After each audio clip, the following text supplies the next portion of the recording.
The desert was silent, the soil was cracked, and then the bison came back. No one believed they'd last a season. The land was dry, dead, and forgotten, a place where even weeds had given up. So when scientists released a handful of bison into that barren wasteland, people laughed. How could giants of the grasslands survive where there was no grass at all? They called it reckless, a fantasy, a waste of time. But 10 years later, the same desert told a very different story. Where there had been dust, there was green. Where there had been silence, the sound of life returned. What happened in those 10 years wasn't just survival, it was resurrection. A comeback so wild, so impossible, it forced scientists to rethink everything they knew about life, death, and the power of nature to heal itself. This is the story of how the bison returned to Mexico, and how a dying desert came back to life.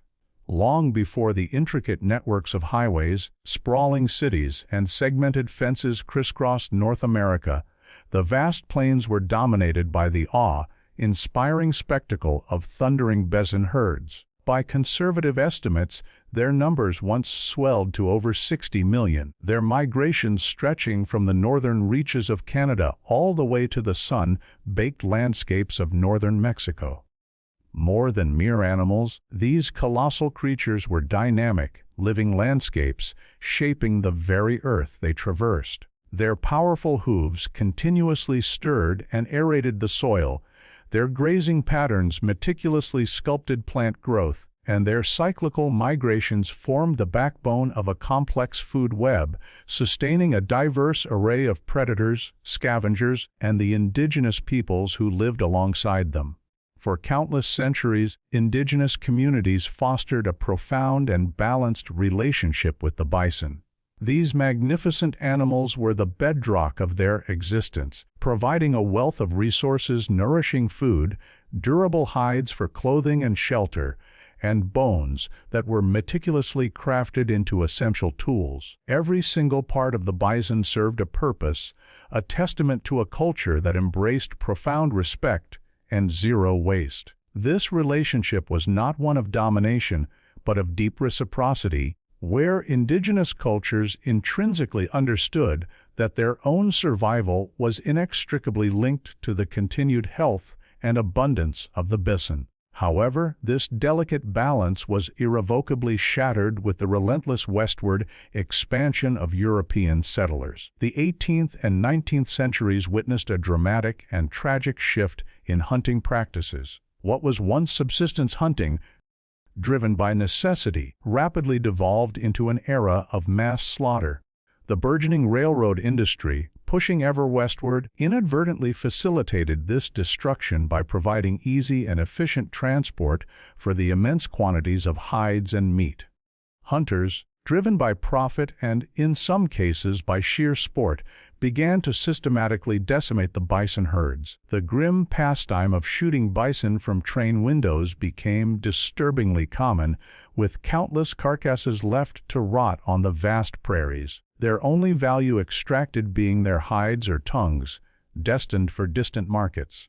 The once harmonious equilibrium between human needs and the natural world collapsed under the immense weight of unbridled greed and the advent of industrial-scale hunting. By the 1870s, bison hides had become a booming commodity, fueling the machinery of the Industrial Revolution. Factories ravenously churned out leather belts to power new machines, while bison tongues were shipped to urban centers, considered a coveted delicacy. This economic exploitation was further compounded by a chilling military strategy. The U.S. military subtly, yet effectively, encouraged the slaughter of the bison, understanding that the eradication of these animals would inevitably cripple the indigenous nations of the plains, stripping them of their primary source of food, shelter, and cultural power.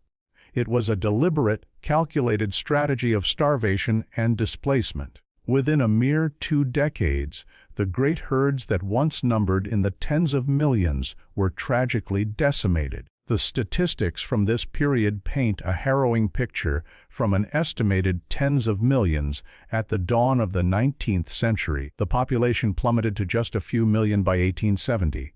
By 1889, a shocking fewer than 550 wild bison remained in the entire United States. The bison population in Mexico was entirely hunted to extinction, while small, isolated pockets of bison managed to persist in the most remote regions of the United States and Canada. The species completely vanished from Mexico by the end of the 19th century, eradicated from the very soil where it had once thrived for millennia.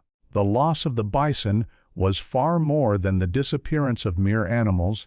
It represented the unraveling of a keystone species, a foundational element draining the very life from the ecosystem.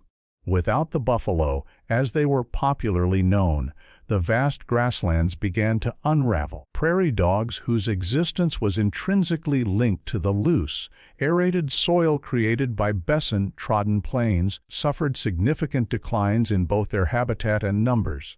This, in turn, led to the decline of their predators, namely wolves and black-footed ferrets. In the absence of the dynamic grazing patterns of wild bison, large brittle clumps of dense vegetation began to proliferate, often dying back under the comparatively uniform and often destructive overgrazing by cattle. Rivers and streams, once naturally sculpted by the movement of bison, lost their natural banks. Without the churning hooves and fertilizing presence of the herds, the land became hardened and parched. For the indigenous peoples, this loss was both an ecological and a profound spiritual catastrophe. The sacred connection they shared with the bison, a bond forged over countless generations, was abruptly severed. As the herds vanished, the ancient songs, stories, and ceremonies that intertwined the animal's life cycle with human existence lost their profound meaning. Communities that had depended on the bison for their very sustenance and vibrant trade networks were forcibly thrown into dependence on government rations or subjected to forced removal to reservations. What was once a vibrant symbol of abundance and life tragically transformed into a stark symbol of extermination and loss. By the 20th century, the buffalo existed primarily in collective. Once mighty enough to define entire landscapes, could ever return, particularly to northern Mexico, where their absence had been complete for over a century. For decades, the mournful narrative of the bison was recounted as a tragedy utterly devoid of hope. A species nearly wiped from existence, a land stripped bare, and an entire culture devastated. But, as nature often reminds us, life has a remarkable way of surprising us. Against all odds, dedicated conservationists in America achieved significant success in protecting and breeding small herds of bison. By the early 2000s, these herds had grown sufficiently in number to be considered for ambitious reintroduction projects. And now, in Mexico, where the bison had been absent for more than a century, scientists began to pose a truly daring question. Could the animal that had once defined these grasslands also be the catalyst for their restoration? However, before fully appreciating the miracle of this recovery, it's crucial to understand the extent to which the land had become lifeless in the bison's prolonged absence. A desolate desert of thorns and silence where the very possibility of life seemed to have withered away. The desert of thorns and silence. When the last bison disappeared from Mexico, the transformation of the land was not an immediate, dramatic event, but a slow, relentless decline. For centuries, the vast herds had functioned as natural gardeners of the grasslands, their hooves loosening compacted soil, their movements scattering countless seeds, and their waste fertilizing the earth. Without them, this delicate ecological balance shattered. Initially, people simply noticed a subtle decrease in movement on the horizon. No longer the thunder of hooves, no more dust clouds stirred by grazing herds. But as time wore on, the bison's absence rippled through the painstakingly built over generations by the intricate dance of roots and animal cycles, simply washed away, leaving behind barren rocks and dust. This ecological collapse cascaded through the myriad creatures associated with bison-shaped landscapes. Prairie dogs, once busy engineers of the plains, faded away as the hardened soil became impossible for them to burrow through. Without their tireless digging, the soil lost one of its most important tillers, leading to a lack of aeration, a reduction in the mixing of vital nutrients, and the absence of underground tunnels that once trapped precious rainwater. Consequently, the specialized predators that relied on prairie dogs for their survival, the critically endangered black-footed ferrets and the charismatic burrowing owl, also vanished from the region. The silence on the plains deepened, becoming a stark testament to the unraveling of a once complex and interconnected system. Hundreds of species that had previously been interlocked like gears in a finely tuned machine now lay dormant. Insects that once thrived in bison-grazed fields drastically declined, and pollinators became noticeably sparse. Even the wind itself seemed to change, bearing more dust and a mournful lack of the scent of life.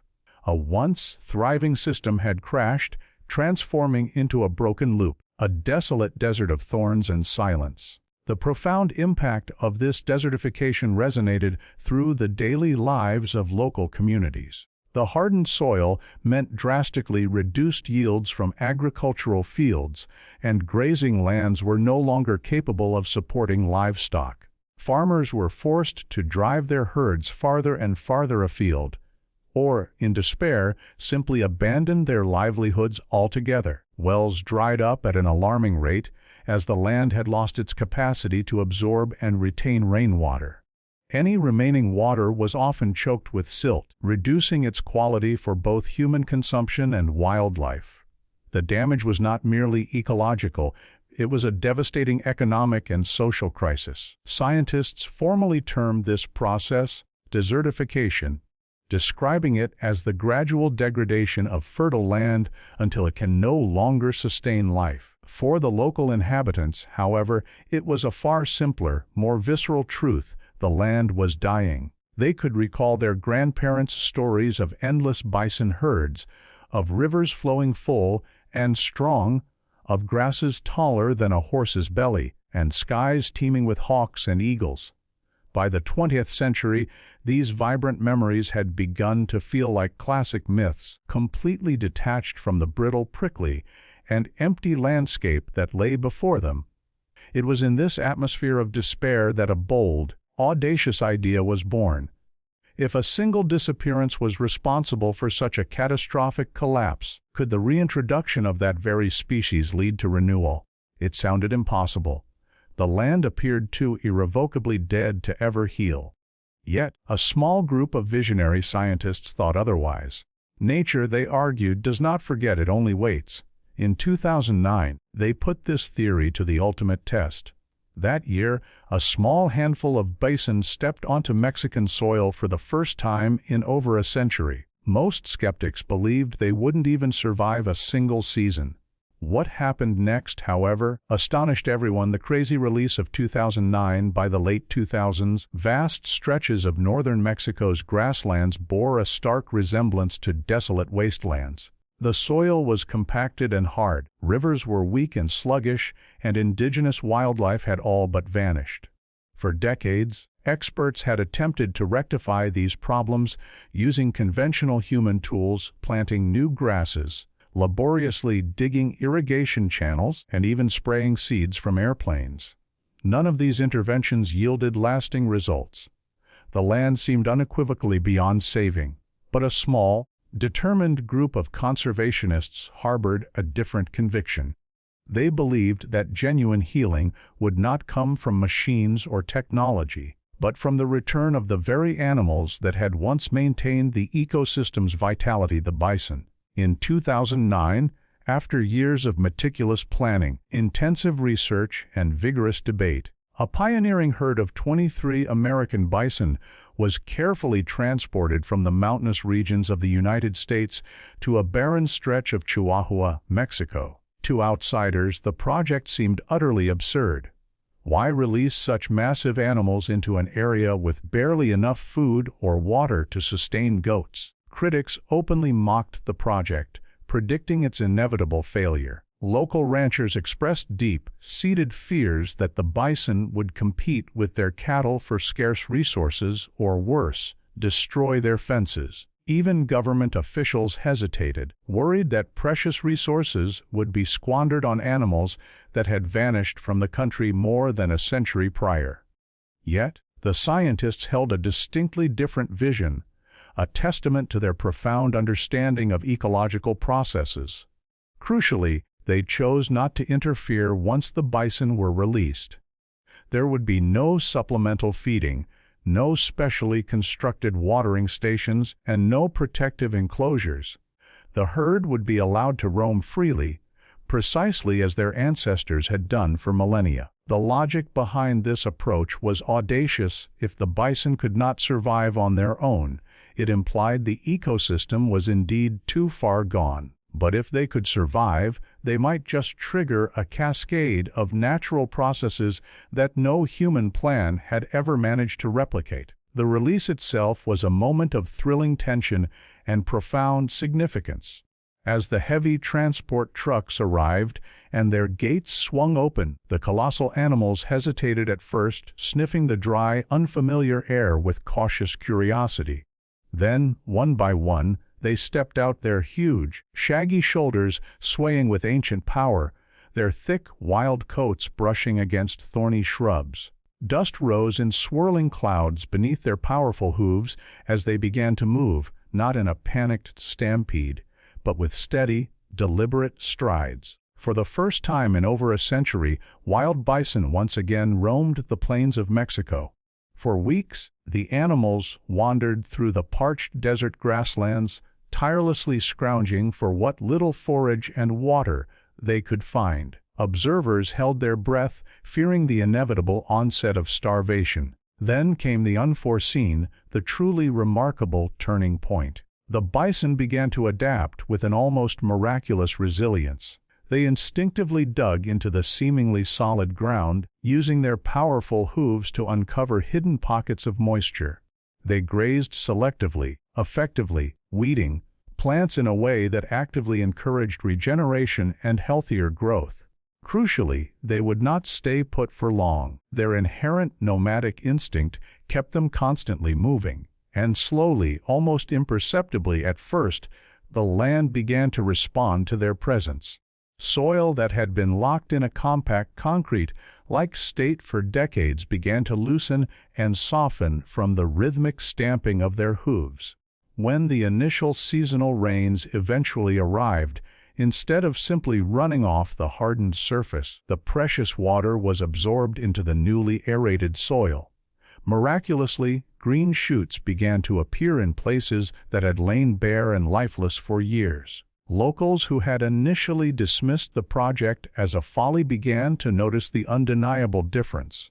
Birds returned to the reviving landscape, insects started buzzing with renewed energy, and the sight of new calves within the herd brought an undeniable surge of hope.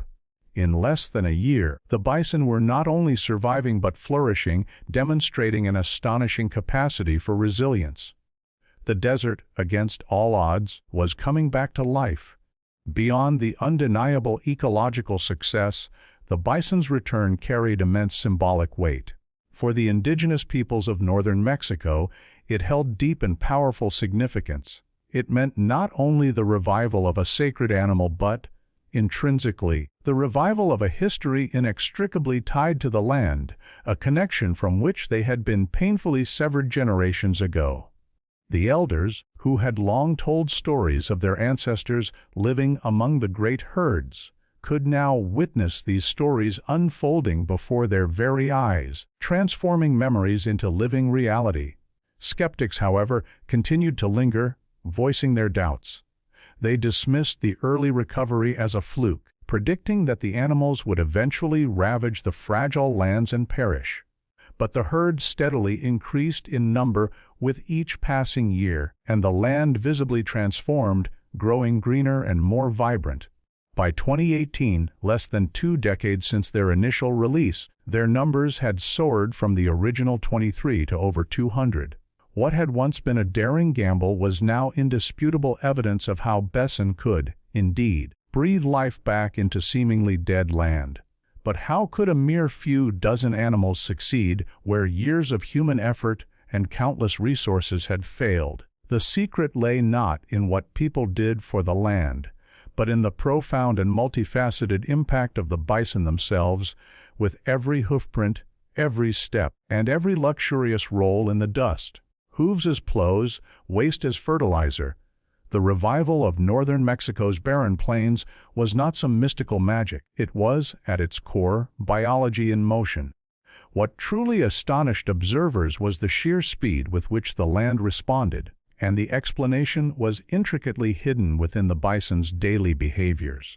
Every movement, every mouthful of grass, every single footprint meticulously shaped the environment in ways no machine or human hand could ever hope to replicate. The bison were not merely surviving in the desert, they were actively functioning as ecosystem engineers, utilizing nothing more than their own bodies and innate instincts to meticulously restore life to a desolate landscape.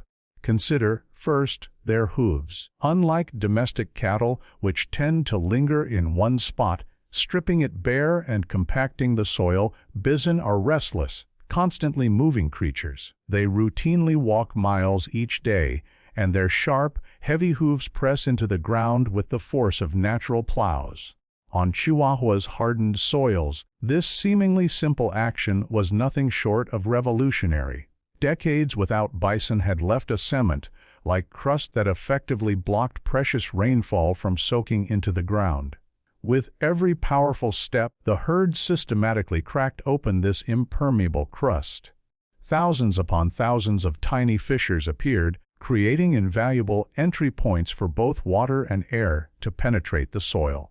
Scientists later conducted meticulous measurements, revealing a dramatic difference in how much more rainfall infiltrated bison-trodden ground compared to untouched patches. Where cattle left behind barren dirt, bison, through their natural movements, created the essential conditions for life to return. Their manure was the second, equally vital secret to the land's revival. Bison waste is far from wasteful. It is a powerhouse of essential nutrients, densely packed with nitrogen, phosphorus, and potassium, precisely the vital ingredients that plants crave for healthy growth. A single bison herd scatters tons of this natural fertilizer across the plains each year, and unlike industrial agriculture, they accomplish this feat entirely for free and without the use of harmful chemicals. Soil samples taken both before and after the bison's reintroduction revealed a remarkable increase in nitrogen levels. Nearly 40% in grazed areas. This natural enrichment jump started plant growth, which in turn fed a burgeoning population of insects, then rodents, and eventually supported larger animals. In essence, bison carried the missing ingredients for the ecosystem's revival quite literally within their own bodies. The nomadic nature of bison, characterized by their constant, high-speed migrations and intermittent grazing, also played a crucial role, mimicking a form of natural disturbance control. They would graze plants down to a certain height before moving on, trampling some soil to help embed seeds and retain moisture, while their nutrient-rich dung was rapidly broken down by a burgeoning community of microbes, further enriching the organic matter in the soil. What might, at first glance, appear to be destruction is, in reality, renewal in disguise. In just one season of focused research, scientists observed native grasses vigorously spreading into patches that had been barren for decades. Even their playful habits contributed significantly to the ecological restoration. Bison would frequently roll in the dirt, sometimes to relieve an itchy spot, sometimes to shed loose hair, or simply to bask in the sun. Each roll creates small, shallow depressions, miniature basins that effectively collect and hold rainwater. These small basins, in turn, became natural seed beds, holding just enough moisture for plants to sprout even during prolonged dry spells. Seeds clinging to the bison's shaggy fur would drop into these natural planters, germinating in places that were once utterly lifeless. Over time, these hollows transformed into vibrant pockets brimming with grasses, wildflowers, and shrubs, effectively transforming scars into crucial points of biodiversity.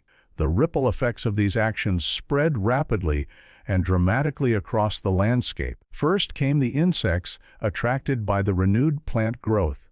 With the insects came birds, drawn to both the abundant food source and newly available nesting sites. Small mammals found refuge and sustenance in the burgeoning grasses. A powerful chain reaction rolled outward across the plains, ignited by every single hoofprint like a spark. Ecologists described it as the land breathing again, a process they had initially predicted would take decades. To the local natives, the signs were clear and undeniable. Dry streams managed to hold water longer after rains, pastures turned vibrantly green, and the mornings that had previously been devoid of birdsong now began to resonate with their calls. What sophisticated machinery and arduous human labor had failed to accomplish in years, the bison achieved simply by being themselves. The lesson was unequivocally clear: these animals were not simply tenants of a habitat, they were its architects. The land had collapsed without them. It began to rebuild itself, starting with each hoofprint and dung pile. With their return, and as the soil softened and the grasses returned with renewed vigor, something even more surprising and profound happened. Creatures that had vanished decades earlier began to reappear, almost as if following the bison back home.